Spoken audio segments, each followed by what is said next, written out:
Collector ने विधायक को अपनी ताकत दिखा दी है, अपने शक्ति का प्रदर्शन कर दिया है। जिस शक्ति का प्रदर्शन कलेक्टर महोदय ने किया है, उस शक्ति को देखकर विधायक महोदय की रूह कांप जाएगी। बीते दिनों एक विवाद हुआ था मध्य प्रदेश में। विधायक और कलेक्टर के बीच कलेक्टर के बंगले में एक अखाड़ा बन गया था। कलेक्टर और विधायक के बीच का विवाद बीजेपी आला कमान के पास पहुंच गया था। पूरे मध्य प्रदेश में बीजेपी की किरकिरी हुई थी। इसके बाद इस मामले को ठंडा करने के लिए स्वयं बीजेपी आला कमान को हस्तक्षेप करना पड़ा था। बीजेपी आला कमान को यह अंदेशा था कि मामला पूरा ठंडा हो गया, लेकिन उसके बावजूद कलेक्टर और विधायक अपनी शिकायत पत्र लेकर थाने तक पहुंच गए थे। शिकायत के मामले में तो अभी तक नहीं साफ हुआ है कि वरिष्ठ अधिकारियों द्वारा क्या कार्यवाही की जाएगी, लेकिन एक वीडियो सोशल मीडिया में तेजी से वायरल हो रहा है। आपके मोबाइल स्क्रीन पर दो वीडियो चल रहे हैं। एक वीडियो तो वो है जब विधायक और कलेक्टर के बीच एक घमासान विवाद हुआ था। उस विवाद के बाद एक दूसरे को मारने तक की नौबत आ गई थी। लेकिन जो दूसरा वीडियो चल रहा है, वो वीडियो भिंड जिले के कलेक्टर संजीव श्रीवास्तव के कार्यालय का है। कलेक्ट्रेट का जो वो ऑफिस होता है वहां का है, जहां कलेक्टर महोदय तलवार भांजते नजर आ रहे हैं। ऐसा माना जाता है कि तलवार में उन्होंने धार बनाकर और रख लिया है और दिखा दिया है कि मेरे पास ताकत है, आप हमें कमजोर नहीं समझ सकते हैं। उनके बगल में दर्जनों समर्थक हैं। उनके मंत्रोच्चारण के साथ शस्त्र पूजन भी किया जा रहा है। शस्त्र पूजन के बाद उनके सर पर साफा बांधकर उनको सम्मानित भी किया जा रहा है। इसके बाद उनके हाथ में कमान में रखी तलवार भी थमाई जाती है। इसके बाद तलवार कमान से निकालकर तलवार भी वो अपने कार्यालय पर लहराते हैं।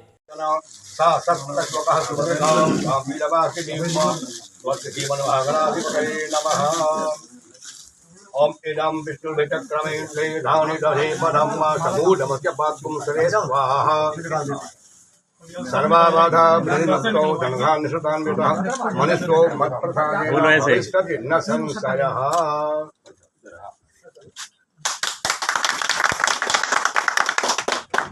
बात ये निकल कर आती है कि पूरे जिले में खाद की किल्लत को लेकर किसान हाहाकार मचा रहे हैं।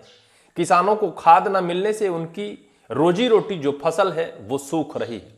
लेकिन दूसरी तरफ उस खाद की जिम्मेदारी संभाल रहे आदरणीय कलेक्टर महोदय अपने कार्यालय में शक्ति प्रदर्शन कर रहे हैं। क्या शक्ति प्रदर्शन करना इतना जरूरी है? क्या शक्ति प्रदर्शन करना किसानों की खाद की किल्लत से ज्यादा जरूरी है? किसानों का हाहाकार पूरे प्रदेश ही नहीं पूरे देश में मचा है। किसानों को खाद सही टाइम पर नहीं मिल पा रही है, लेकिन कलेक्टर साहब हैं कि अपने उस कलेक्ट्रेट कार्यालय को जहां आम इंसान की समस्याओं का समाधान होता हो, जहां आम इंसान की जरूरतों की पूर्ति होती हो, उस कलेक्ट्रेट कार्यालय को जिसे संविधान के दायरे में जनता के हित के लिए बनाया गया हो, वहां कलेक्टर महोदय तलवार भांजते नजर आए, वहां कलेक्टर महोदय शक्ति प्रदर्शन करते नजर आए, वो भी उस राजनीतिक एक रसूख के सामने जिसको नीचा दिखाने के लिए कलेक्टर साहब इस हद तक गुजर जाएं कि वहां तलवार भांजने लगे। इस पूरे मामले को आपको समझना चाहिए। कलेक्टर अपने आप को कम नहीं मान रहा है, विधायक भी अपने आप को कम नहीं समझ रहे हैं। दोनों लोग आमने सामने हैं और पूरे जिले को अखाड़ा बना दिया है। जनता की समस्याएं, जनता मरती है तो मरती रहे, जनता तड़पती है तो तड़पती रहे। जनता के पास क्या समस्याएं हैं उसका समाधान हो या ना हो, लेकिन रसूख किसी का कम नहीं होना चाहिए। कलेक्टर अपनी तरफ अपनी ताकत दिखाने में लगा है, तो वहीं विधायक महोदय अपनी ताकत दिखाने में लगा है। हालांकि इस पूरे मामले को लेकर जिस तरह से बीजेपी आला कमान को अंदेशा था कि शायद यह छोटा सा विवाद है और इस पर हस्तक्षेप करने के बाद इसे पूरा सेटलमेंट और शांत किया जा सकता है, बुलाकर बकायदा उनको क्लास लगाई थी विधायक महोदय नरेंद्र सिंह कुशवाहा। उनको बकायदा नसीहत की पाठ पढ़ाया गया था, उनको बकायदा एक शिक्षा दी गई थी संस्कार और शिष्टाचार की, कि अपने जिले में जनता की समस्याओं को लेकर इस तरह से आतुर होकर कलेक्टर साहब के बंगले में जाकर ऐसा करना शायद संविधान या फिर आपके संस्कार के दायरे से बाहर है। हालांकि जो विधायक हैं उनका कहना है कि जनता पूरे जिले में खाद की किल्लत को लेकर हाहाकार मचा रही है। खाद की आपूर्ति नहीं हो पा रही है। किसानों की खेत, किसानों की फसल सूख रही है। किसानों की मांग है कि खाद की पूर्ति की जाए। उसी की मांग को लेकर हम कलेक्टर साहब के पास गए, लेकिन कलेक्टर मिलने से इनकार कर दिया। कलेक्टर अपने बंगले से निकलने से इनकार कर दिया।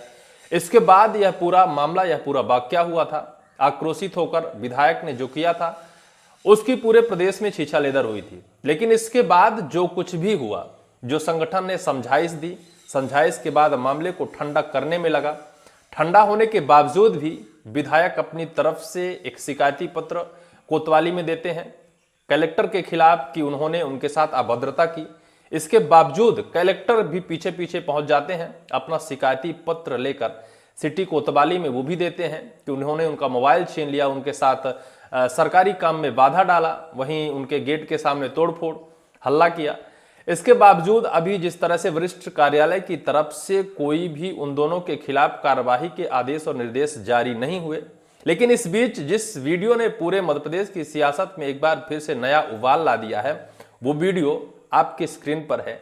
इस तरह से कलेक्टर साहब ने अपने शक्ति का प्रदर्शन कर और विधायक महोदय को चैलेंज कर दिया है कि आप हमें सिर्फ और सिर्फ कलेक्टर ना समझिएगा, भैया मेरे पास तो ताकत है, हमारे पास जन समर्थन है, हमारे पास तलवार है और हमने तलवार में धार बनाकर रख ली है।